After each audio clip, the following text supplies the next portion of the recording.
Hello everyone, welcome back.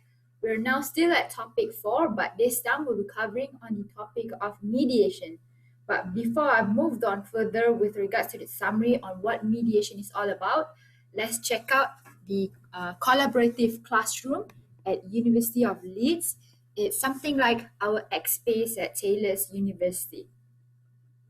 Okay, I hope you have done some reading with regards to tribunals so that you'll be able to make a distinction between the application of tribunals and also mediation. Because when we talk about mediation, it doesn't require the parliament to establish a legislation. Any parties can actually opt for mediation.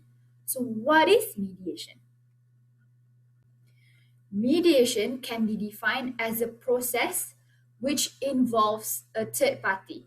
So we're talking about you have a claimant and you have a claimant taking action against another person, but you have an individual who is neutral, who assists to listen to parties' problems and help parties to come to an agreement or consensus. So this person, the neutral third party, is called as the mediator, and mediator does not provide decision. So it is very important for you to understand at the onset that mediation doesn't provide judgment, doesn't decide for the parties. It is for the parties to express what they want from each other, negotiate with each other, and the role of mediator is just to assist the discussion on negotiation. So it is for the parties to come up with a mutually acceptable agreement. When we talk about mutual, which means both parties agrees to the agreement itself. So if an agreement is reached, then it can be written down. So that's the role of mediator. So mediator will write down what was agreed between the two parties, and then it can form a binding contract.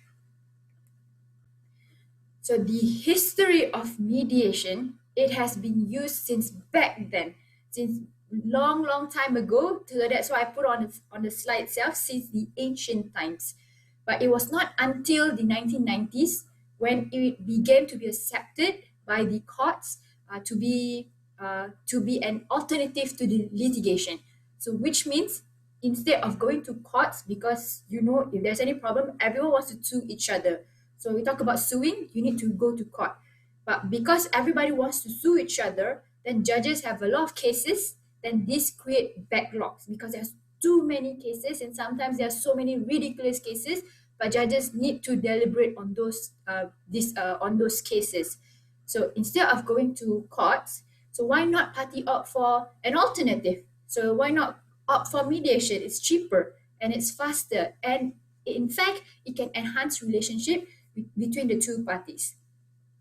So in most cases nowadays, judges are given the power when parties come to court. Judge will say, why not opt for mediation? You mediate first. If you have tried it and it doesn't work, then you can come to court and proceed with litigation. So litigation essentially means when parties wants to sue each other, that's where they engage with lawyers. Then lawyers will litigate on behalf of their clients. So the reason why judges encourage the use of mediation is to avoid waste of time, money, and also public resources. So when does mediation is applicable? As I mentioned earlier, you can use it for any matters except on the first bullet point is that you can't use for criminal cases. So which means you have committed a murder, so you can't go and mediate with the family members saying that, okay, I've killed one of your family members, but let's try to negotiate. So it doesn't work for criminal cases, only for civil and commercial cases. The best part for with regards to mediation is that it can address all issues that concerns the parties and not only limited to legal points. So once both parties agree, it can become binding. So if one party doesn't do what was actually agreed and written down in the contract itself, then it is enforceable in court. So now you're probably trying to find the relation or the differences between what we have covered in the previous video with regards to tribunal and how is it different from a mediation? So when we talk about mediation, remember it's between two parties, and you have a neutral third party that will assist with the negotiation or discussion. Whereas with regards to tribunal, I gave an example between employer and employee. So employee, for example, wants to take an action with regards to, for example, sexual harassment or unfair dismissal, any matters relating to employment, so can make an application and proceed to a tribunal by following the procedures. So you go online on website and make an application. When your application is received, it will be heard by a panel of tribunals itself. So they act as judges, but technically they are not judges in court. So in order for you to opt for tribunal, so tribunal, you need a legislation established by the parliament or an act which states that this act established a tribunal and this tribunal can hear on this matter. Whereas mediation, there's no legislation need to be established. So because of that, because of the easiness to use for mediation, there have been an increased use of mediation recently. The landmark cases with regards to mediation is the case of Dunnett and Railtrack, and also Carl and Plymouth City Council. So these are the two important cases that you really need to remember and familiarize with in order for you to sit for the final examination.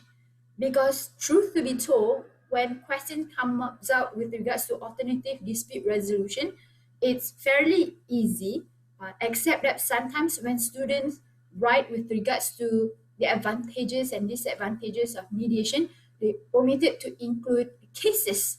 So hence they are unable to get higher marks because it becomes an ordinary essay without any support of authority. So it's good for you to include the case of Dunnett and Railtrack, and also Carl and Plymouth. These are the two cases where courts encourage the use of mediation before parties proceed for litigation. So what kind of matters that can go for mediation? So there are various matters. So these are the scopes of mediation where parties can make an application to mediate. Most famous one would be divorce and matrimonial proceedings or family matters, because you don't want husband and wife to go to court and the children will need to be present. It can be very traumatizing for children. Whereas for mediation, so husband or ex-husband and ex-wife, they can discuss what they want and come up with a mutually agreement between the two parties. So for the benefit of the ex-husband and for the benefit of the wife, and also for the children. So that's why it's mentioned there, point bullet number 2, that sometimes it is very harmful in terms of psychological and emotional for the children. So that's why mediation ensures that any arrangement between the parties are made as amicable as possible. So it's good to strengthen the relationship between the parties. So there are also negligent claims that can be opted with regards to the use of mediation. The one that I've mentioned just now is the case of Dunnett and Railtrack. So in this case, Dunnett actually appealed from the decision of county court, dismissing her claim against Railtrack companies with regards to the negligence of the death of her 3 horses. So in this case, court held winning parties may not get their cost if the court considers they are unreasonably refused to opt for mediation. So if mediation was proposed and you don't want to opt for mediation, straight away go for litigation. Even though you win, you won't get your cost. So you won't be able to get money from it. So the second case is also with regards to the use of mediation in negligence claims, is the case of Hearst and Lemming. So in this case, the claimant was a partner in a law firm as a solicitor, but subsequently the law firm was dissolved. So the claimant, Mr. Hearst itself, then started commenced legal proceeding with regards to various claims against the partner of that former firm. So as you can see, he's a very unhappy lawyer that things doesn't work out his way. So in this case, the claimant refused to pay the defendant's costs on ground because before and after the proceeding, he had invited the defendant for mediation, but the defendant actually refused. So the court concluded that in this case, the defendant was justified in taking the view that mediation was not an appropriate solution because in this case, the claimant wants to sue on various claims. So if you want to mediate on various matters, it's going to take a very long time. So even though the defendant refused to mediate, court said, okay, it's justified because it has no realistic prospect of success. So other areas that mediation can be used it concerns property dispute, landlord and tenant, for example, or between neighbors, as in the case of Valentine and Ellen, a case of involving commercial disputes. So there are various types of cases, and based on the cases that I've given on the slide, so it's very important for students to remember the name of the cases because it's quite common for students to achieve marks between 60 to 68 even though they answer correctly, but no cases were written down in the exam scripts. They are able to mention everything about mediation except no cases. If you're able to cite cases, then it will increase the prospect of you of getting A plus or A around grade A or B plus. So now we're moving on the next slide, whether or not anyone can refuse to try mediation. So these are the examples of cases where courts actually highlights on it's good to opt for mediation. But of course, in some circumstances, if there are no chances of winning or it will become impossible for parties to mediate, then in those type of circumstances, you can say no to mediation. But at least you need to try to mediate first, and it shows to the judge that you have tried it, but it doesn't work. So you can't refuse mediation outright. So this is the case of Halsey and Milton Keynes General NHS Trust. So court laid down 6 factors which may be relevant whether or not parties can refuse mediation. So you need to be familiarized with all the 6 points because judges will look into the nature of the dispute, if it's divorce proceedings, landlord and tenant dispute. Court will look into the merits of the case. Basically, court will look into the facts of the case, points of law, whether or not it's reasonable. The third one is the extent to which other settlements have been attempted. For example, if parties have tried to negotiate with each other without a mediator, for example, whether there's any correspondences in emails or letters, anything actually. The fourth one, whether or not the cost of ADR will actually be disproportionately high. Fifth, whether or not there will be any delay in attending alternative dispute resolution. And lastly, whether alternative dispute resolution or in particular mediation had a reasonable prospect of success. So if there is no prospect of success, then parties can refuse mediation.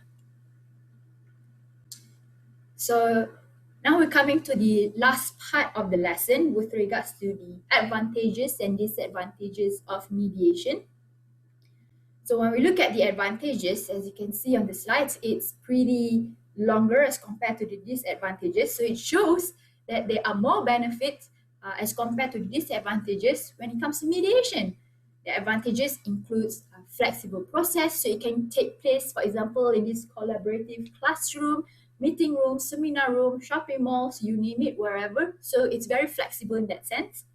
It's confidential because the matters, whatever discussed in that room, stays in the room, so no one else will know about what was discussed between the parties. It's quick and definitely cheaper than going to litigation.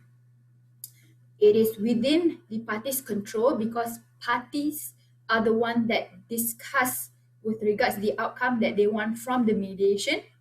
So it's suited to assess complex issues because it's within the parties' knowledge. It preserves relationships between family members, and it has a very low risk of parties failing in a discussion. But sometimes it happens. When it comes to disadvantages, uh, it can become expensive, because if you have opted for mediation and it doesn't work, you have to still pay to the mediator. So you end up incurring additional costs if it's not successful. Sometimes when you have a very lengthy discussion and parties may not agree to everything that was discussed, and so it won't be binding on the parties. I've also put a fishing expedition. Basically, it means that when parties go into mediation, they just want to seek the outcome of what the other party wants. Not necessarily they're going to agree to it, but they're just going to listen. And then they'll go back, see their lawyers, tell the lawyers everything, and the lawyer will start preparing, and they still want to go to court. So sometimes it can be unfair to the other party in that sense. So there's no deadlines. So mediation, instead of becoming quicker and faster, it can end up becoming very time consuming, because with regards to the negotiation and discussion between the parties, and the confidential nature of the discussion itself, so you don't know what was discussed, there are no sets of binding precedent sets with regards to mediation. So it's always you'll always be wondering the methods of the discussion, what was concluded, how was discussed, everything. So there, because there's no judgment, only an agreement that has been mutually agreed between the two parties. So sometimes, with regards to family matters, when you have ex-husband and ex-wife sitting opposite each other, it can be very uncomfortable and very intense as well, because it usually takes place in a small room. So people tend to opt for litigation because they don't have to go to court sometimes. They'll just send their lawyers to do all the litigation work. So these are the list of advantages and disadvantages. Of course, when question comes out like this in the exam question, you need to highlight on the points, you need to elaborate on the points and give examples of cases, because merely stating 5 points advantages and 5 points of disadvantages is not sufficient for you to score a grade of A, or in fact B plus. Okay, that's all on the topic of mediation. So do read up more. And if you're not sure about the application of mediation or tribunal, feel free to come and consult me for further information. Thank you.